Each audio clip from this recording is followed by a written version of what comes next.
I'm Tom Baker, this is Chasing Cars, and today we're taking a first look at this, the new Hyundai i30 Sedan N-Line, or Elantra N-Line, depending on where you're watching this video from. Here in Australia, the vehicle formerly known as the Elantra has been rebranded as the i30 Sedan in a move that I reckon is spot on, but this is the version of the i30 Sedan that you'll want to have, at least until a hypothetical full-fat N version comes out. Now, this N-Line is kind of similar to the cars that have been in the Australian market for a while in the form of the Elantra SR Turbo and then the Elantra Sport, as it's now called. But the new i30 Sedan is a completely new car that sits on a new platform. The only major thing it shares with the Elantra Sport that's leaving the market now is the 1.6 litre turbocharged petrol 4-cylinder engine. Power and torque outputs remain the same though, 150 kilowatts of power and 265 newton meters of torque, and we'll have those up on screen in the imperial measurements as well. But in today's video, we're going to do our usual thing. We'll have a look around the vehicle, check out the styling and how you'll be able to identify the N-Line compared to a garden variety i30 sedan. Then we'll jump inside, check out the cabin, how much space you get, what the technology is like, and then we'll have a chat about where the i30 Sedan N-Line is going to fit into this continuum of cars that give you really good bang for buck here on the Australian market. First of all though, make sure to hit subscribe down below and the notification bell. And now we'll start by checking out the unique styling changes.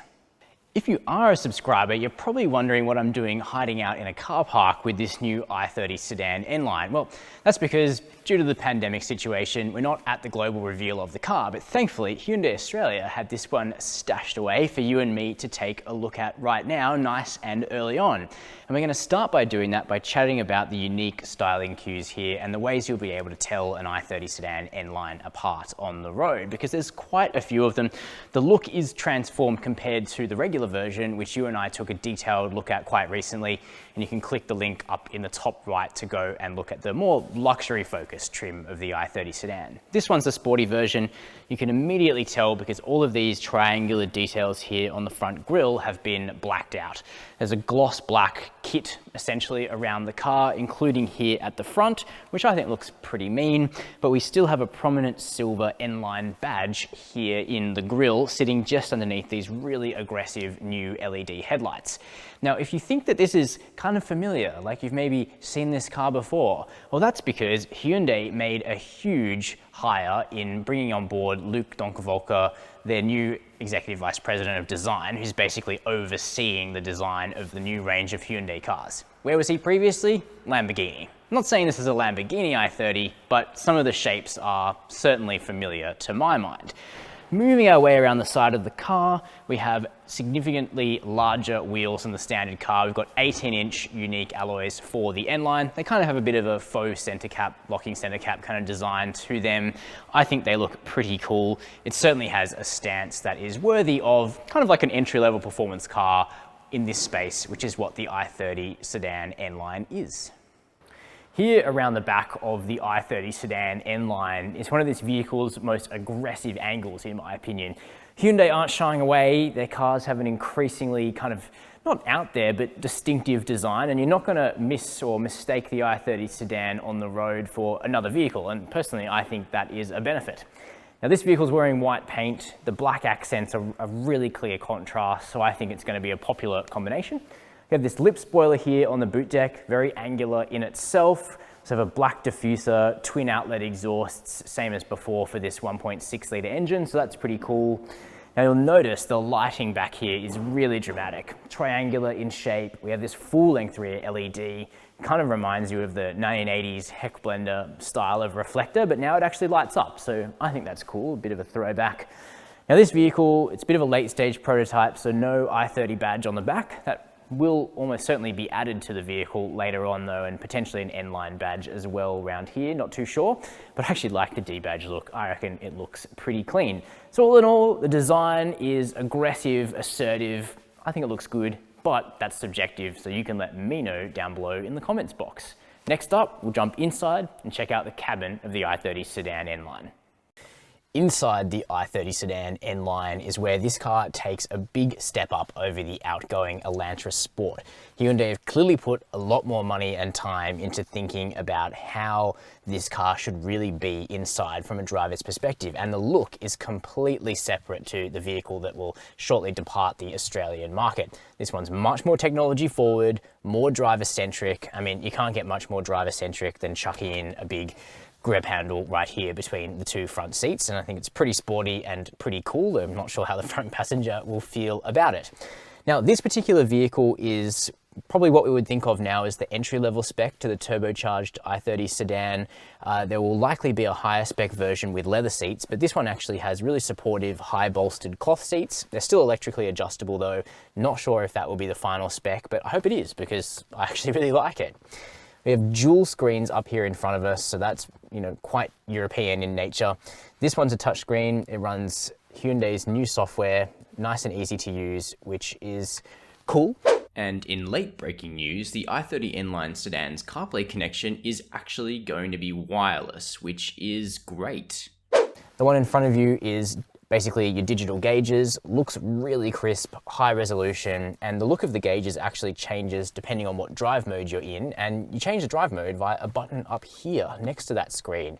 So you get green dials in eco, red in sport, and then kind of like a crisp white in normal and smart mode.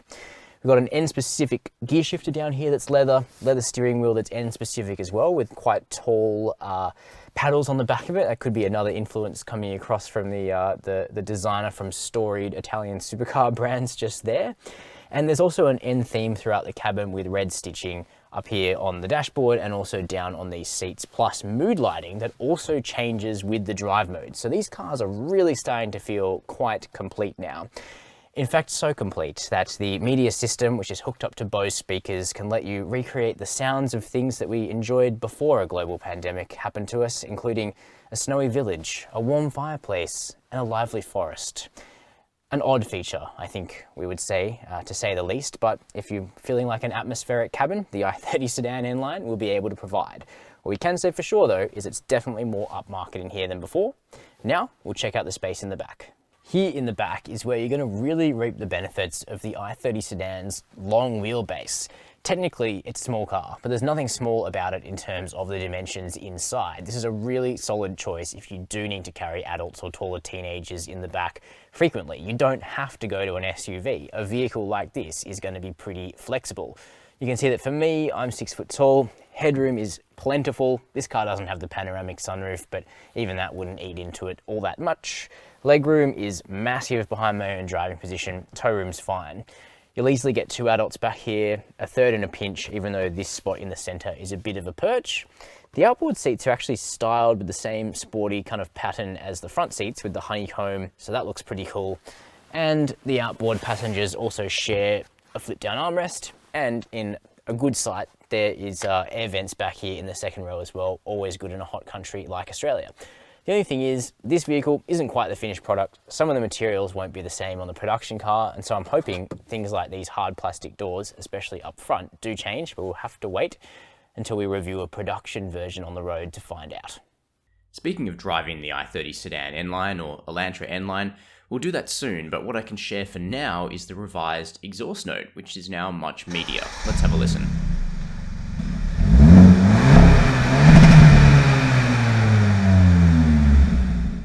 Sounds pretty good in my opinion, and that's the N-Line's updated 1.6 litre turbocharged petrol 4-cylinder engine producing that note. As I mentioned, the outputs of 150 kilowatts and 265 newton meters remain the same, but this engine is tweaked to make it revier, yet more economical, which is a good thing, since the existing Elantra Sport was never particularly efficient in our testing. We do generally like this engine though, and here it's hooked up to Hyundai's existing 7-speed dual-clutch automatic, unlike the refreshed version of the i30N hatch, which will pick up the brand new 8-speed wet clutch DCT that Hyundai have been working on for ages. However, we're pleased to confirm that Hyundai Australia will offer the i30 Sedan N-Line with a 6-speed manual as well. Out on the road, the N-Line will benefit from a fully independent rear suspension, which should continue to make this something of a driver's sedan, and a good rival for the Mazda 3 sedan. This segment of reasonably quick small sedans has really dried up in Australia. leaving the i30 N-Line able to stand out and provide a booted alternative to a hot hatch, if that's your jam. All of this will be backed by Hyundai Australia's normal 5-year warranty and cap price servicing arrangements, and save for a full-fat N version of the i30 sedan or Elantra, the N-Line will offer the most spirited drive you'll get from the Hyundai range this side of the Sonata N-Line, a vehicle we'll be able to check out on the channel soon. So, that's a detailed look at the 2021 Hyundai i30 Sedan N-Line, or Elantra N-Line, depending on where you're watching from. I'm keen to get your thoughts on this car. Are you still interested in affordable, fast 4-doors? Let me know all your thoughts in the comments box below. While you're there, please do consider subscribing and hitting the notification bell to join us on our way to 100k. It really does make a difference. And as always, thanks for watching Chasing Cars.